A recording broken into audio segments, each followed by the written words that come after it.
Hey Piero, this is our very last review. So our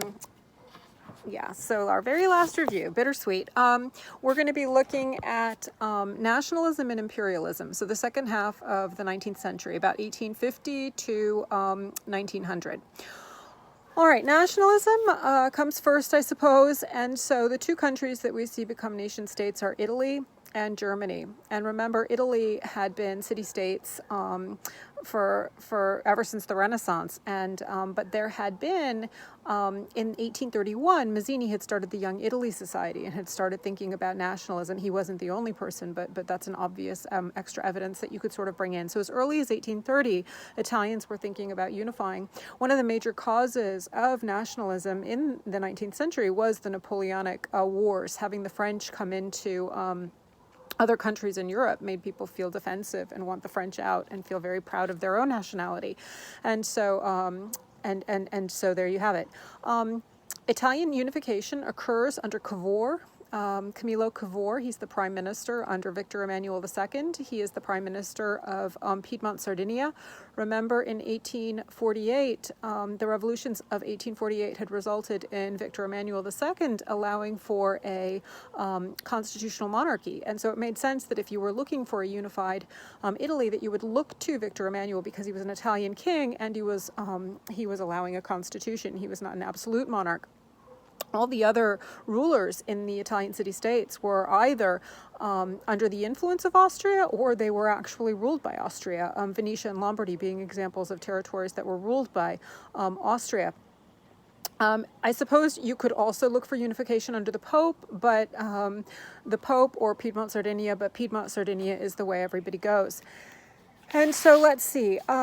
And so Cavour, he looks to unify the north of Italy first. He got it into his head that if he could kick the Austrians out of Venetia and Lombardy, that would be a good start. He couldn't do it by himself, though, and so Piedmont, Sardinia made a deal with Napoleon III of France.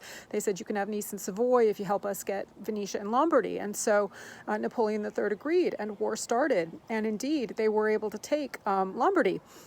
But before Piedmont, Sardinia could take Venetia, Napoleon III changed his mind. He reneged on his agreement, and Cavour was so upset about this that he kind of resigned in disgust. But something had happened in the north of Italy, and all of the city-states overthrew their local leaders who were under the influence of Austria, and they declared plebiscites, and they voted to join with Piedmont, Sardinia, and so all of the northern city-states joined with Piedmont, Sardinia, and this, of course, delighted Cavour, so he came back, and then he could turn his attention to the south. The south is able to join with Piedmont, Sardinia as well because of a guy called Garibaldi. Remember Giuseppe Garibaldi? And he was a Sicilian guerrilla warfare leader on horseback with all of his Sicilian peasants, the red shirts that followed him. And it's quite remarkable, although they were outnumbered, by a ridiculous number. I don't know exactly what it is, but 10 to 1 or more, they were able to kick out the Austrians, and he started marching toward Rome. And Cavour asked him not to attack Rome. He knew that it would be a PR disaster if the Pope was, attacked. And in one of these remarkable circumstances, which we really haven't seen since something like the first American president or Cincinnatus, in Rome, somebody with all the momentum behind him, all the power behind him, all of the energy behind him stepped down. And all the more remarkable because Garibaldi was a Republican, and he knew that when he stepped down, he was allowing a constitutional monarchy to be the form of government. But he did step down, and so the South voted to join with Piedmont, Sardinia as well. And in 1861, we have a unified Italy, except for Venetia and Rome. And by 1871, though, Rome and Venetia will both be under the influence of Italy. Austria couldn't hang on to Venetia when it was fighting the Austro-Prussian War in 1864, which is one of the wars of German unification. It had to cede Venetia, and so that becomes part of Italy. Interestingly, in 1929, Mussolini will make an agreement with the Pope, the Lateran Agreement, where he will allow the Pope to have the Vatican to have an independent state within Italy in return for the Pope supporting Mussolini. And so that's just kind of interesting. But in 1871, all of Italy is unified. German unification. Oh, actually, I should say that there are differences in Italy. The north is industrialized and wealthier, and the south was more agricultural. And so they're, just because they're unified doesn't mean that there aren't differences between the different regions that sometimes cause upset, but nevertheless, they are unified. Germany, a lot of things are similar in the German unification process. Again, we're going to need war to have it happen. But something that was unique about Germany was that in 1834, the Zollverein had been formed, which was a German customs union, whereby German states could trade with each other and not pay tariffs. And so they were already loosely economically joined. So that's something that Italy didn't have. So, if you were doing a compare-contrast, one difference is that Germany already had an economic sort of unification policy through that Zollverein, whereas Italy didn't. But similarities, both required war, both required these real politicians in charge.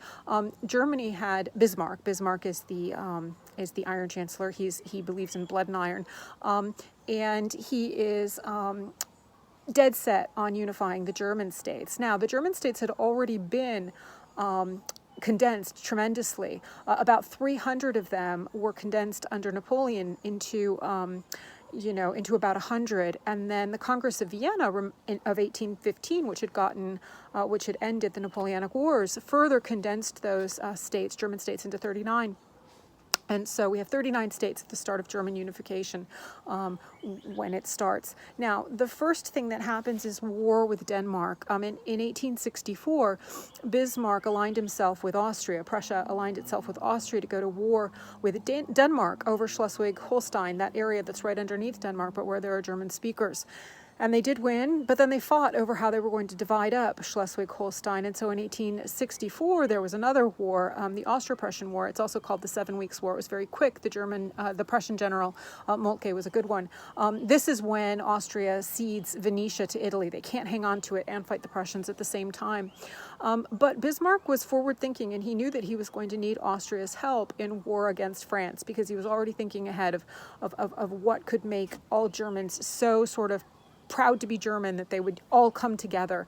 The reason why he needed to do this is after the Austro-Prussian War, one of the things that he did was he took those 39 states and German states, and he formed the North German Confederation. 21 northern German states, again, like Italy, it's the north that pulls together first, came together. But there were still 4 southern states that he needed to get on board. Now, in Germany, unlike Italy, there was a religious difference. In the north, people were mostly Lutheran, Protestant, but in the south, people were strongly devout Catholics. And so it could be that the 4 southern states were reluctant to join with the north because they had their own distinct characteristics, i.e. they were Catholic.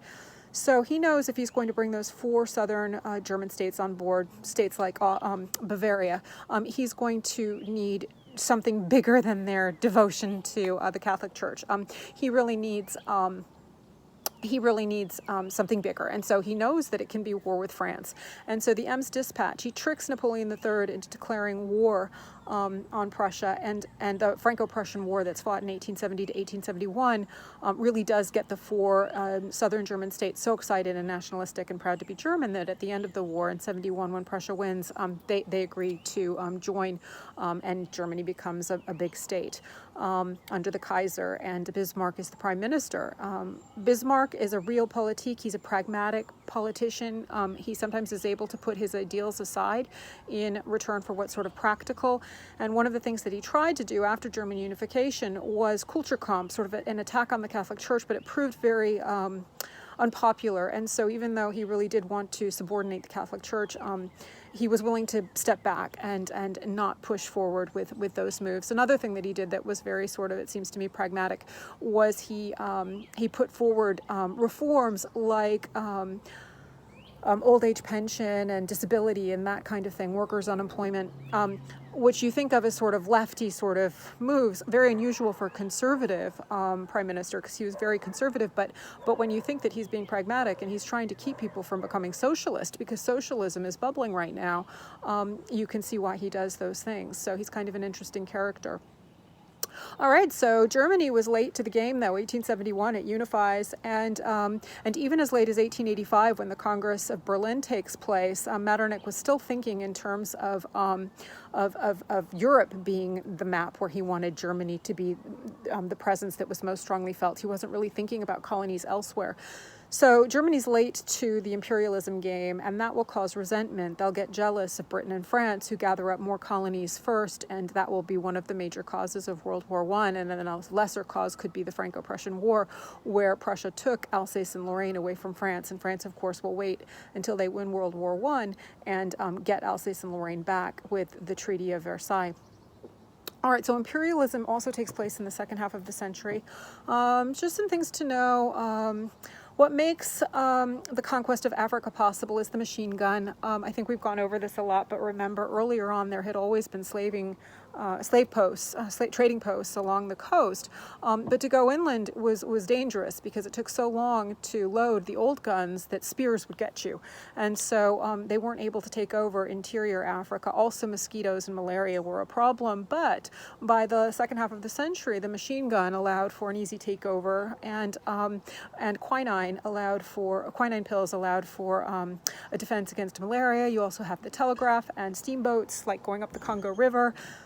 And so those are the things that made imperialism possible. Causes of imperialism are the Industrial Revolution. When you have already saturated your own home markets, you need to find external markets to sell. If you're a factory and you're producing, who else are you going to sell your cloth to if everybody in Britain's already bought some?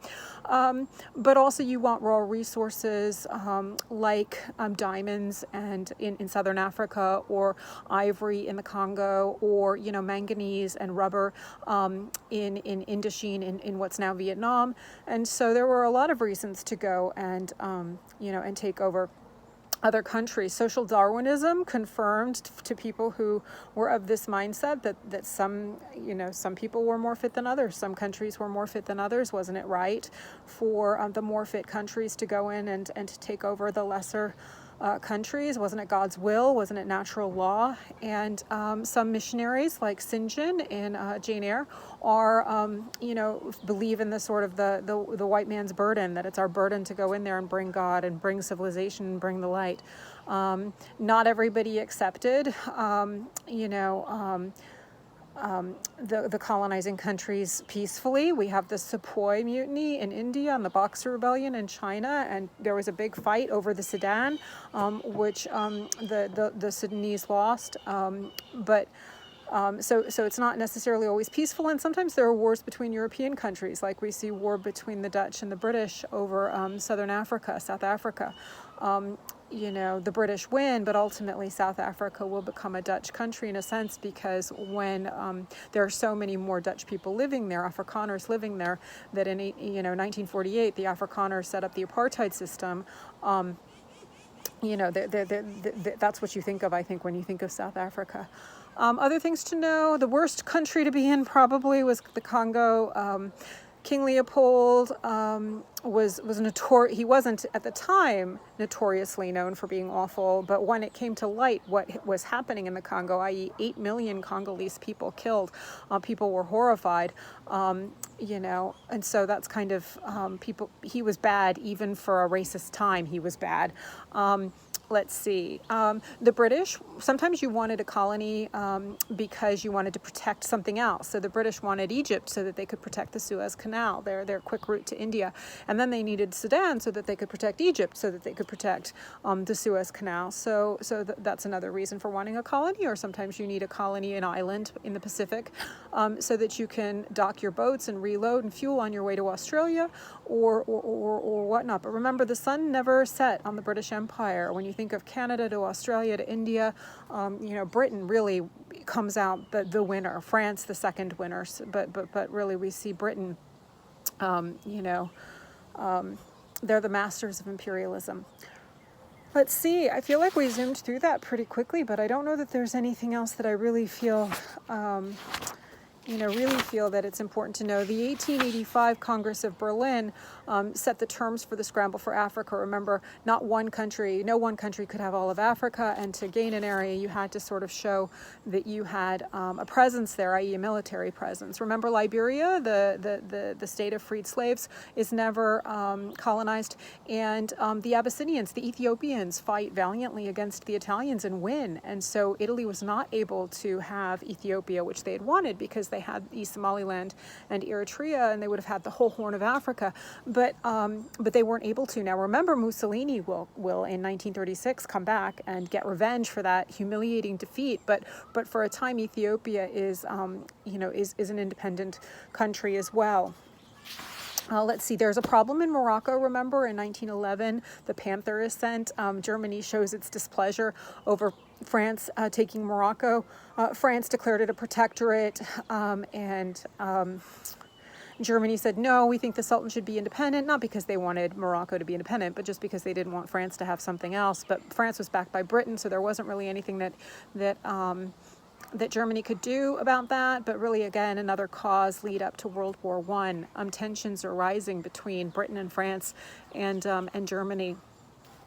Let's see. Truly, I think that that's what you need to know. Rudyard Kipling, White Man's Burden, Edmund Morell's Black Man's Burden are some extra evidences that you can have. Hobson argues that the need for colonies was more political, more colonies as status symbols than economic, because actually countries lost money maintaining their colonies. Individuals got very wealthy. This is the time of capitalism. And so Cecil Rhodes is a great example as a capitalist who goes in there and starts a diamond company, diamond mining, and he becomes very wealthy enough to leave so much money to Oxford University that even today they still, have a Rhodes Scholarship that's sought after by all. Let's see. Pearson is an example of social Darwinism. Cecil Rhodes, in your source book, has a document. He's very social Darwinist. He believed that the British were the most fit. Those are some sources that you can use. Jane Eyre with St. John you can use. I know that we don't read it until next year, but Heart of Darkness by Joseph Conrad. He went into the Congo when he was young, and he was horrified by what he saw, and he came back and he wrote Heart of Darkness as an example of his sort of just disgust at what he saw happen and how hypocritical Europeans were, saying that they were doing this to bring the light, but in truth, just bringing darkness. So I think that's kind of a confusing text, but he is anti-imperialist, I think, there. Although in the end, that's kind of a confusing text to maybe bring in, but it is about the Congo. I'm trying to think of extra evidences that you could use. I think that's pretty much it. The British are in Nigeria. Next year we'll read Things Fall Apart by Chinua Achebe, which is about the British coming into Nigeria and how things fall apart for the Igbo people who live there. So also during this time is primitivism. All of these foreign things are flooding into Europe, and so European artists are inspired by some of the things that they see. Picasso, for example, loves African masks, and in his Demoiselle d'Avignon, a famous picture, he has sort of African masks on his prostitutes. And Gauguin, as you know, I've told you, he went off and lived in Tahiti. He's French, and Tahiti was a French colony, and he had a Tahitian mistress, and he painted there for several years, for 3 years. There was this sort of disgust with industrialization and the modern world, this ache of modernism, this sort of everybody being strangers and just cold to each other, and factories were cruel and people were cruel to each other, and so there was this longing to go back to a more idyllic time, a truer, more pure time. It's a racist way of thinking about people of color, but a romanticized sort of the noble savage, so to speak. And so you do see, though, the influence of some of the colonies in art that's produced around 1900, which is interesting. I don't know, you don't know Gilbert and Sullivan, but Gilbert and Sullivan wrote operas in Britain, very famous, and they wrote one called The Mikado. So an interest in Japanisme in Japan is another example. Remember, if you can remember, in North and South, Fanny is delighted when she goes to the Crystal Palace for the exhibition, and she orders a lot of the Indian wallpaper, and she gets disappointed when Margaret Hale can't come back up from London to look at her new Indian wallpaper that she picked out from the exhibition. And so those are examples of just how Europe is also really interested in some of the styles of some of the colonies. All right. All right, you know, your exam could go up to 1914, so don't forget that in Russia there's the 1905 revolution that the Tsar is able to put down because the army stays on his side. He's able to get the liberals back on board with his side by giving them a Duma in his October manifesto.